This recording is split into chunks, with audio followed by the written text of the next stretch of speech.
Ecclesiastes chapter 1. The words of Kohelet, son of David, king in Jerusalem. Futile, futile, says Kohelet, completely meaningless. Everything is futile. What does a person gain in all his labor that he toils under the sun? A generation comes and a generation goes, but the earth remains forever. The sun rises and the sun sets, and hurries back to the place it rises. The wind goes toward the south and circles around to the north. Round and round it swirls about, ever returning to its circuits. All the rivers flow into the sea, yet the sea is never full. To the place where the rivers flow, there they go again. All things are wearisome. No one can express them. The eye is never satisfied with seeing, nor the ear filled with hearing. What has been is what will be, and what has been done will be done again. There is nothing new under the sun. Is there anything about which is said, "Look, this is new"? It was already here long ago, in the ages long before us. There is no remembrance for former things, and things yet to come will not be remembered by those who follow. I, Kohelet, am king over Israel in Jerusalem. I applied my heart to seek and examine by wisdom all that is done under heaven. What a burdensome task God has given the sons of men to keep them occupied. I have seen all the deeds done under the sun, and behold, all is meaningless and chasing after the wind. What is crooked cannot be made straight. What is missing cannot be counted. I spoke with my heart, saying, I have grown rich and increased in wisdom more than any who were before me over Jerusalem. Indeed, my heart had experienced much wisdom and knowledge. So I applied my heart to know wisdom as well as to know madness and folly. I learned that this too was pursuit of the wind. For with much wisdom comes much grief, and whoever keeps increasing knowledge increases heartache. Chapter 2. I said within myself, Come now, I will test you with pleasure to see what is good. Yet behold, this too was meaningless. I said of laughter, It is madness, and of pleasure, what does it accomplish? I thought deeply about how to cheer my flesh with wine, letting my heart guide me with wisdom, and how to grasp fully so that I could see what was worthwhile for the sons of men to do under heaven during the few days of their lives. I increased my possessions. I built myself houses and planted myself vineyards. I made royal gardens and parks for myself and planted all kinds of fruit trees in them. I constructed for myself pools of water to irrigate a forest of flourishing trees. I purchased male and female servants and had other servants who were born in my house. I also owned more herds and flocks than all of my predecessors in Jerusalem. I also amassed silver and gold for myself, as well as the treasure of kings and the provinces. I acquired male and female singers for myself, as well as the luxuries of humankind, vaults and vaults of them. So I became far wealthier than all before me in Jerusalem. Yet my wisdom stayed with me. I denied myself nothing that my eyes desired. I withheld from my heart no enjoyment. My heart took delight from all my toil. This was my reward for my labor. Yet when I considered all that my hands had done, and the toil I had expended to accomplish it, behold, it all was futile and chasing after the wind. There was nothing to be gained under the sun. Then I turned to consider wisdom, madness, and folly. For what more can the one who succeeds the king do than what he has already done? I realized that wisdom is more beneficial than folly, as light is better than darkness. A wise man has his eyes in his head, while the fool walks in the darkness. Yet I also came to realize that the same destiny befalls them both. Then said I in my heart, even I, will have the same destiny as a fool. So why have I become so wise? I said in my heart, this too is meaningless. For the wise man together with the fool is not remembered forever. For in the days to come both will be forgotten. Alas, the wise, just like the fool, must die. And so I hated life, because the work done under the sun was grievous to me. All is but vapor and chasing after the wind. I also hated all the fruit of my toil for which I had labored under the sun, because I must leave it to the one who comes after me. Who knows if he will be wise or a fool? Yet he will be master over all the fruit of my toil for which I had wisely labored under the sun. This too is futile. So I turned my heart over to despair over all the things for which I had toiled under the sun. For sometimes a man who has labored with wisdom, knowledge, and skill must hand over as an inheritance to someone who did not work for it. This also is futile and a great misfortune. For what does a man get for all his toil and longing of his heart for which he labors under the sun? For all his days his work is pain and grief. Even at night his mind does not rest. This also is futility. There is nothing better for people than to eat and drink and to find enjoyment in their labor. This too, I perceived, is from the hand of God. For who can eat and who can have joy apart from him? For to the one who pleases him, he gives wisdom, knowledge, and joy. But to the sinner, he gives the task of gathering, accumulating wealth to give it to one who pleases God. This also is only vapor and striving after the wind. Chapter 3.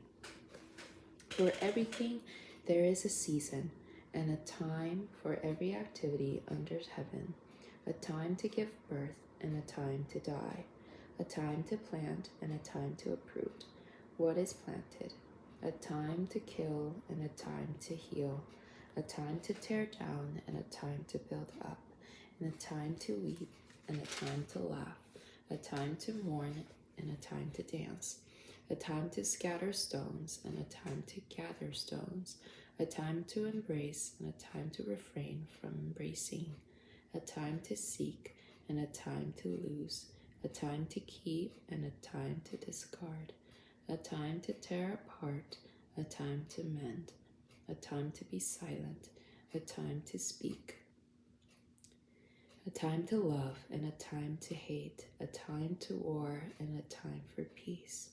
What gain then does the laborer get with his toil? I have seen the task that God has given to the children of men to keep them occupied. He has made everything beautiful in its time. Moreover, he has set eternity in their heart, yet without the possibility that humankind can ever discover the work that God has done from the beginning to the end.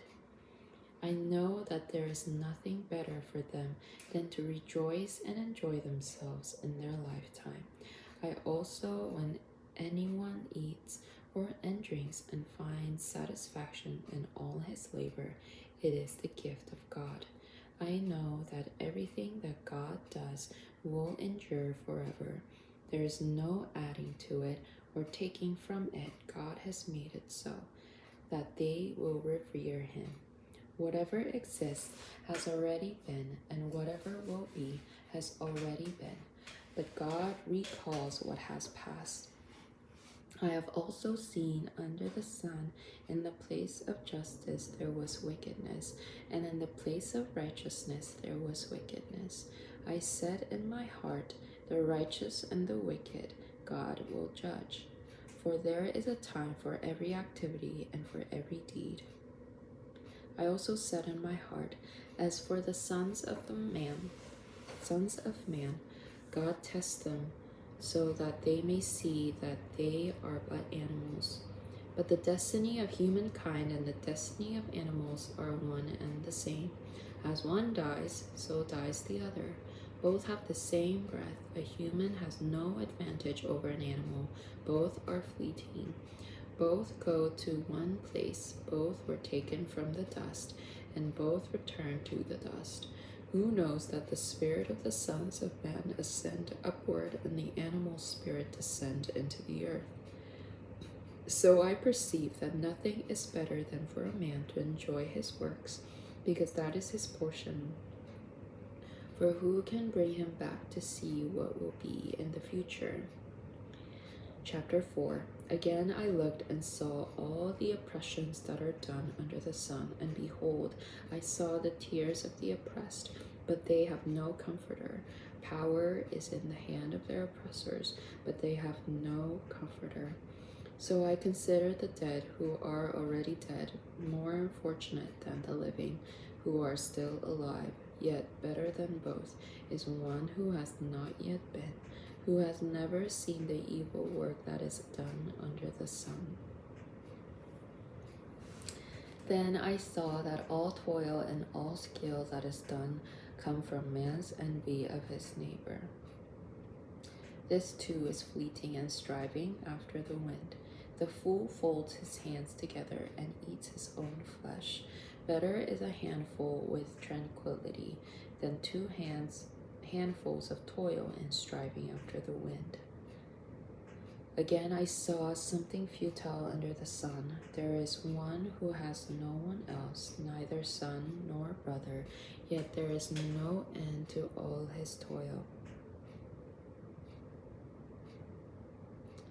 His eyes are not content with riches. So for whom am I toiling and depriving myself of prosperity? This too is meaningless, a grievous task. Two are better than one, because they get a good return for their effort. For if they fall, the one will lift up his companion. But oi to the one who falls and has no one to lift him up. Furthermore, if two lie together, then they will be warm. But how can one keep warm alone? Though a man might overpower one, two can stand against him. Moreover, a threefold cord cannot be quickly broken. Better is a poor but wise youth than an old and foolish king who no longer knows how to take warning. For he came out of prison to become king, and though he was born poor in his kingdom. I considered all the living that walk under the sun, as well as the next youth who stands in his place. There's no end to all the people, to all who were before him. Also those who will come later will not rejoice in him. Surely this too is meaningless and striving after the wind. Watch your feet when you go to the house of God.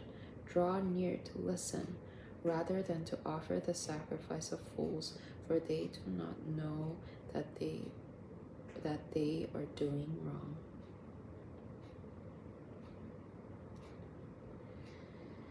Chapter 5. Do not be quick with your mouth, nor hasty in your heart to utter a word in God's presence.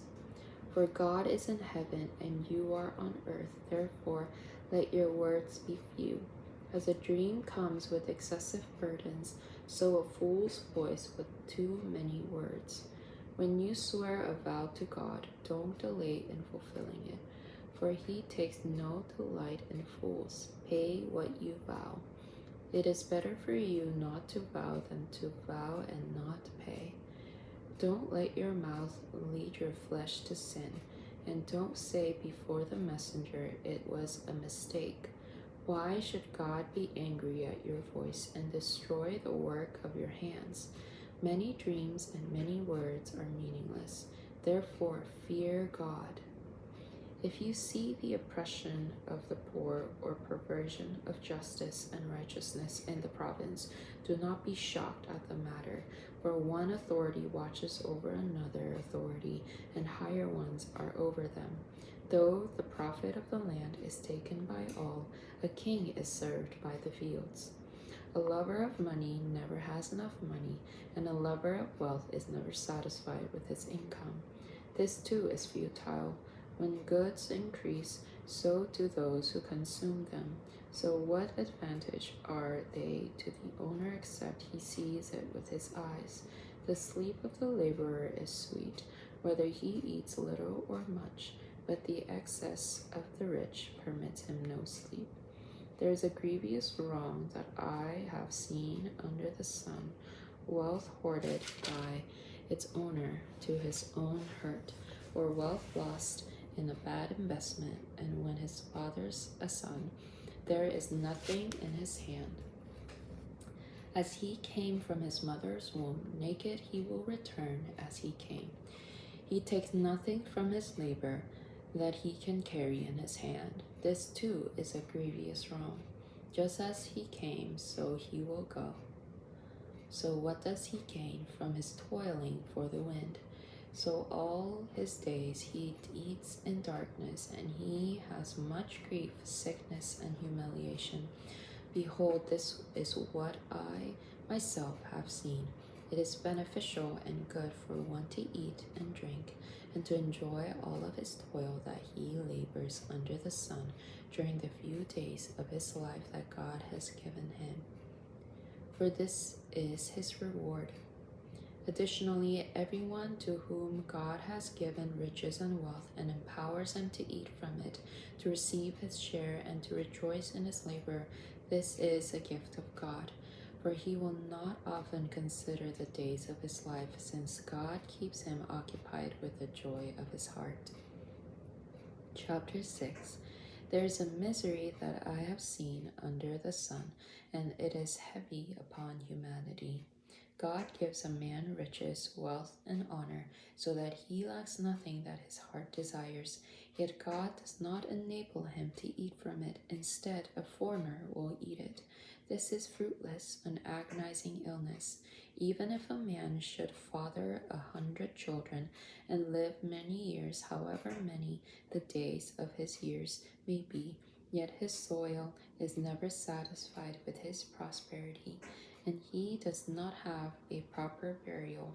Then I say that it is better for the stillborn than him, even though it comes in futility and departs into darkness, though its name is shrouded in darkness, though it has never seen or experienced the sun, it has more rest than the other.